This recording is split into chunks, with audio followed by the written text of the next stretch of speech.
What happens when the so-called useless daughter, the one dismissed at every turn, is actually the very person keeping the entire family afloat? This is the hidden truth behind Amy Parker's life. At 34, Amy was a talented designer living in Seattle, known in her professional world for creativity and resilience. Yet, inside her own family, she was treated as if she were the disappointment, the one who never measured up to her siblings' successes. For years she endured quiet humiliation, every holiday, every gathering reminding her of her supposed inadequacy.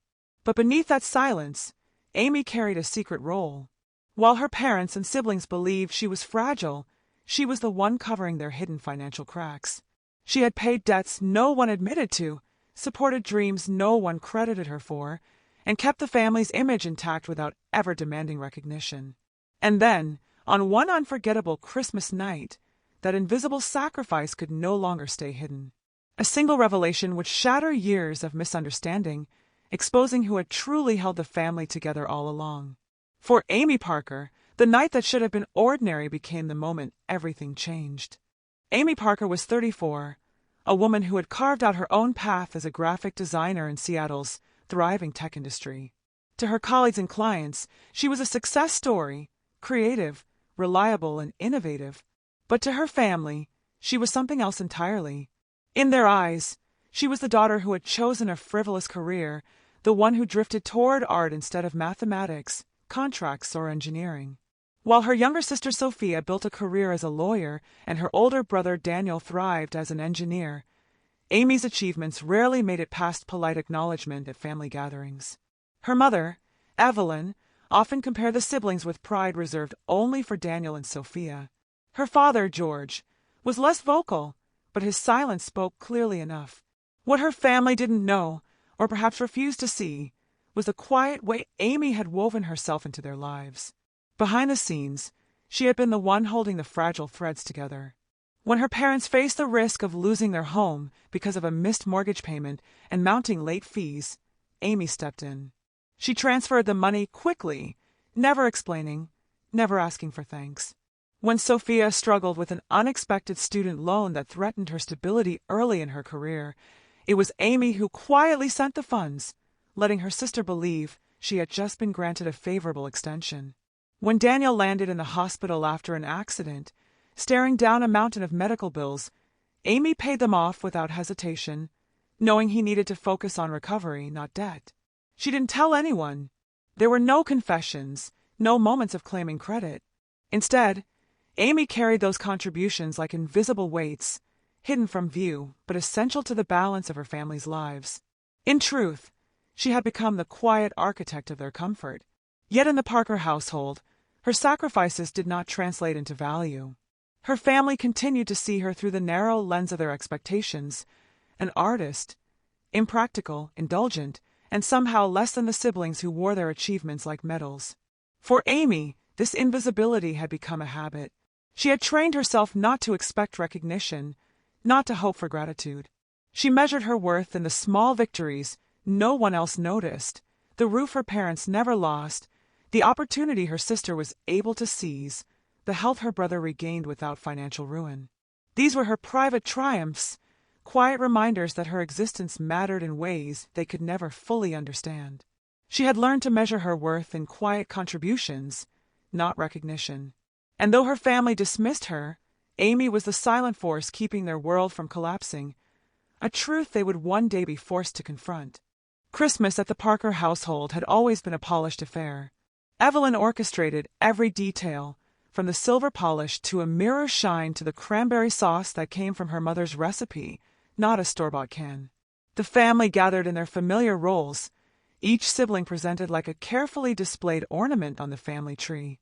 Daniel spoke about his projects with confident authority.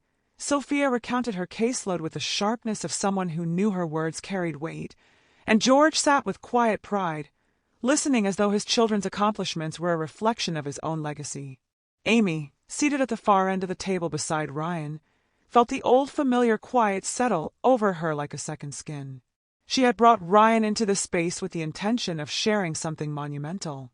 4 months, she had been holding on to the secret of their engagement, waiting for the right moment to let her family know she had finally found someone who cherished her, Not for her career, not for her quiet sacrifices, but for who she was.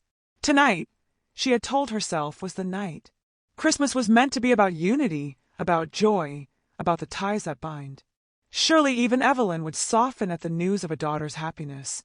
The moment came as dishes were being passed around and glasses refilled with wine. Amy took a quiet breath, her hand brushing against Ryan's under the table for courage.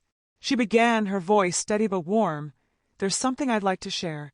Ryan and I—" But Evelyn cut across her with surgical precision, her words sharp enough to slice through the room. "Ryan must not know what a burden you really are." The table went still. Forks paused in midair. Sophia's lips parted as if she wanted to intervene, but no words came. Daniel glanced down at his plate, the silence saying more than any defense he might have offered. George shifted uncomfortably, clearing his throat, but even he did not speak. For Amy, the words landed with the finality of a gavel. A burden. The label her mother had affixed to her, casually, thoughtlessly, in front of the man she loved and the family she had carried in secret. Years of dismissals, of being overlooked, of being measured against her siblings and found lacking, all condensed into that single, cutting remark. Her first instinct was the familiar one, to retreat into silence, to swallow the pain as she always had. But something in her shifted. Perhaps it was Ryan's hand tightening around hers, or perhaps it was the exhaustion of years of unacknowledged sacrifice pressing against the fragile walls she had built inside. Whatever it was, the silence she once considered strength now felt like surrender. Amy lifted her head, her gaze steady, her voice low but resonant. For the first time, she did not bow under the weight of Evelyn's judgment. She had come to this table with the intent to share joy, and instead she found herself standing at the precipice of truth. The insult had become the spark. She would not remain invisible anymore. The Parker family had mistaken her quiet for weakness, her generosity for irrelevance. But tonight, in the glow of Christmas lights and under the weight of years of unspoken truths, Amy was done being silent. Her words, when they came, would shatter more than the calm of a holiday dinner. They would upend everything her family thought they knew about her and about themselves. Amy did not raise her voice. She didn't need to. After Evelyn's cutting remark, the silence around the table stretched into something brittle, something ready to break. With a steady hand, she reached for her phone, unlocked it, and opened her banking app. No dramatics, no fluster. Just deliberate calm, the kind born not of impulse but of years of restraint finally snapping. The glow of the screen illuminated her face as she scrolled through transaction history. She turned the screen outward, toward the family that had always seen her as the irresponsible dreamer, the child who chose art over practicality. With each flick of her finger, the numbers told a story no one at the table wanted to hear. Daniel's hospital bills, $12,000, she said evenly. The figures were there, clear as day. Transfers, payments, receipts. Daniel's fork clattered against his plate, his head lowering until his chin nearly touched his chest. He didn't argue. He couldn't. The truth was sitting in front of everyone, undeniable. Sophia's bar exam fees, $6,000. Amy's tone remained steady, though her sister's immediate reaction was denial. Sophia shook her head, her lips moving quickly, trying to insist she had earned her way. But the banking records silenced her faster than Amy ever could. Line by line, payment by payment, the evidence stood like a wall that even Sophia's practiced arguments could not scale. Her face flushed crimson, her gaze dropping when Ryan, sitting silent but watchful, caught her eye. And for Mom and Dad, Amy continued, turning toward her parents, $800. Every month.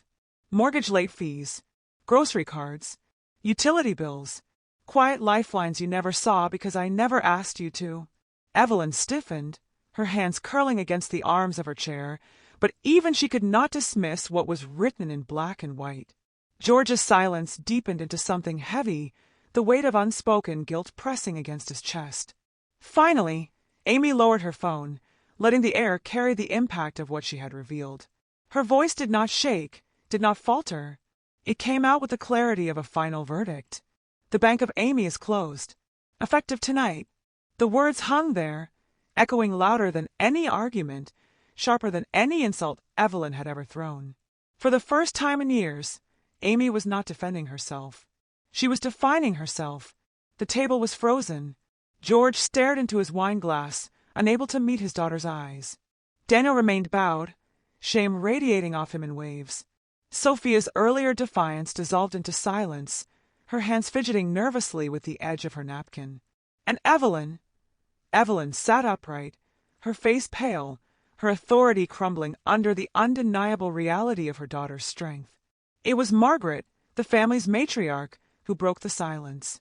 Slowly rising from her chair, her voice carried with it the weight of decades, sharp and unwavering. She turned not to Amy, but to Evelyn. "Enough!" Her words cracked through the room like thunder. She pointed at her daughter with the authority only a mother could wield. "You've belittled this child her entire life, blinded by your obsession with appearances. And while you were busy tearing her down, she was the only one holding this family together." Margaret's eyes softened as she looked at Amy. "You have nothing to prove. Not to them. Not any more." Around the table, the Christmas lights glowed softly, their cheer at odds with the gravity of the moment. For once, Amy felt the weight lift, not because her family finally understood her, but because she had finally chosen to stop carrying what was never hers to bear. In the days that followed Christmas, the air around Amy shifted. What had once been an invisible tether, her role as the silent provider, the unacknowledged safety net, was suddenly cut. The consequences were immediate. Her phone lit up constantly with calls and messages, her family scrambling to reach her as though the sudden absence of her financial support had left them adrift. Evelyn, predictably, led the charge. At first, the calls were laced with indignation, accusations that Amy had embarrassed the family, that she had been cruel to reveal everything so publicly. Evelyn's voice carried the same sharpness Amy had known since childhood, but now it felt less like authority and more like desperation. But as the days stretched on and Amy did not answer, something began to shift. The tone of Evelyn's voicemail softened. Fragments of self-reflection crept into her words. Apologies were wrapped in hesitations, as though Evelyn was unused to speaking them aloud. She admitted, almost reluctantly at first, that she had been unfair, that she had hidden behind pride and appearances, blind to the reality of what her daughter had been doing all along. Daniel's approach was different. He didn't call right away. It took him nearly a week before he reached out, his message short but heavy with sincerity. He apologized, not just for letting her carry his burdens, but for never once recognizing the weight she bore. A few days later, Amy noticed a transfer in her account. Daniel had returned a portion of what she had spent on his medical bills. It wasn't everything, but it was enough to show he was trying. That gesture, more than the money itself, carried meaning, an acknowledgement, a step toward accountability. Sophia, ever the lawyer, tried to justify her silence. Her messages were filled with rationalizations, attempts to explain away the bar exam fees as temporary help rather than dependency. But the evidence Amy had laid bare lingered, and with each unanswered call, Sophia's justifications grew quieter. Through it all, Amy discovered something she had never allowed herself before: control over her own accessibility. She learned to filter her phone calls, answering only when she felt ready. Some days she let the phone ring, not out of avoidance but as an act of choice. She realized that silence could mean two very different things. Sometimes silence isn't peace, she reflected. It's suppression. Boundaries are the real language of self-respect. Ryan stood firmly by her side. He watched her wrestle with guilt, the tug of old habits urging her to fix everything again. But each time she wavered, he reminded her of the truth. She had given enough. He encouraged her to redirect that same generosity toward herself, to invest in her own future, her own happiness, rather than operating as the family's unspoken ATM. Together, they spent quiet evenings planning trips they had always postponed, setting aside savings not for emergencies that weren't hers, but for dreams they had shelved. For the first time, Amy's money was hers, her time was hers, and her choices belonged to no one but herself. The rupture at Christmas had left scars, but it had also cleared the path to something Amy had never experienced before: freedom without apology. 6 months later, Amy's life looked entirely different. The woman who once carried the weight of her family in silence now stood taller, her choices no longer hidden, her boundaries no longer negotiable. When she and Ryan decided to marry, they chose a small ceremony, a celebration stripped of pretense and expectations. The guest list was intentional, limited only to those who respected her and valued her for who she was, not for what she could provide. On the wedding day, her father was the one to walk her down the aisle. His steps were slow, measured, but filled with quiet pride. For him, this was more than tradition. It was an unspoken apology, a recognition of her worth beyond money or sacrifice. Amy's grandmother, Margaret, sat near the front, her face glowing with joy. She had always been Amy's defender, and that day, her smile seemed to carry the weight of vindication. Evelyn, for once, did not speak. She watched in silence, restrained not by bitterness, but by the slow understanding that her daughter was no longer a target for criticism. The absence of her sharp remarks was not a void but a revelation. Sometimes silence is the beginning of respect. After the wedding, Amy and Ryan began their new life together in a modest but bright apartment they purchased jointly. It wasn't extravagant, but it was theirs. With its small balcony and sunlit living room, it represented independence and partnership in equal measure.